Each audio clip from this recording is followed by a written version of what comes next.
আব্বা, আব্বা আপনি কেমন আছেন? কেমন আছেন মানে?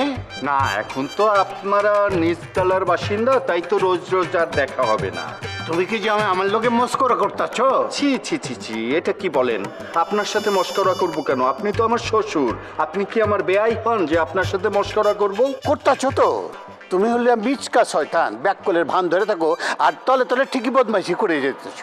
সরি আব্বা, আপনি বোধহয় আমাকে ভুল বুঝছেন। সম্ভবত আম্মা আবারও বাইরে গেছেন, এই কারণে আপনার মাথাটা গরম হয়ে আছে। এই কারণেই তো ভালো কথা আর ভাল লাগছে না। কি কইলা? জি, আম্মা মানে ছোট আম্মা তো আপনাকে ইদানিং পাত্তা দিচ্ছেন না। এটা আপনার জন্য পীড়াদায়ক হয়ে উঠেছে। জামাই, তুমি কিছু বেশি কয়ে ফেলাইতেছ। কিসে তোমার শাশুড়ি আমারে পাত্তা দিতেছে না? হ্যাঁ, তুমি কিছু দেখছো? হ্যাঁ, দেখেছি তো। আপনি যখন ঘুমিয়ে যান রাতে, তখন আম্মা চুপি চুপি বারান্দায় গিয়ে কার সাথে জানি ফোনে কথা বলে। কি?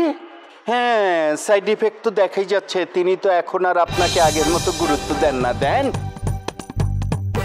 আপনি একটু ভেবে দেখেন না, আপনাকে ছাড়া এই গভীর রাতে একা একা আম্মা পুরান ঢাকায় গিয়েছিলেন, জামাল কদুর সাথে রাত কাটিয়েছেন। হ্যাঁ, এখন আবারও আপনার বাসায় তালা, আর আপনি রাস্তায়। তার মানে কি দাঁড়াচ্ছে? আম্মা এখন বাসায় নাই।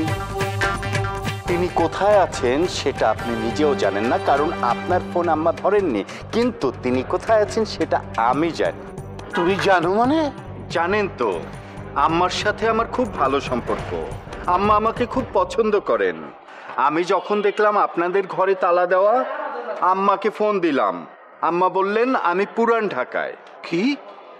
এত রাইতে পুরান ঢাকা? জি, আবারও সেই জামাল কদুর সাথে। জামাল কদুর সাথে তার কি সম্পর্ক? কি কথা? কি কথা তাহার সাথে, তাহারও সাথে? সে কথা তো জীবনানন্দ দাশ নিজেও জানতেন না। এই জীবনানন্দ দাস কোথায়? মূর্খ, জীবনানন্দ দাশকে সেটাই জানে না। কি হলো, কথা কইতে চুলে গেলা? তার পরিচয় আপনার জেনে লাভ কি? হুদাই তার নাম লই লেখা? না, উনি জীবনানন্দ দাশ একজন কবি। তার কবিতা থেকে দুটো লাইন পড়লাম। ওই যে মাস্টারি বাদ দাও। আমি জানতাম আপনি এই কথা বলবেন, কারণ মূর্খ জ্ঞানের কথা শুনতে চায় না। কি কইলা? আমি মূর্খ? জি, এতে আর সন্দেহ কি?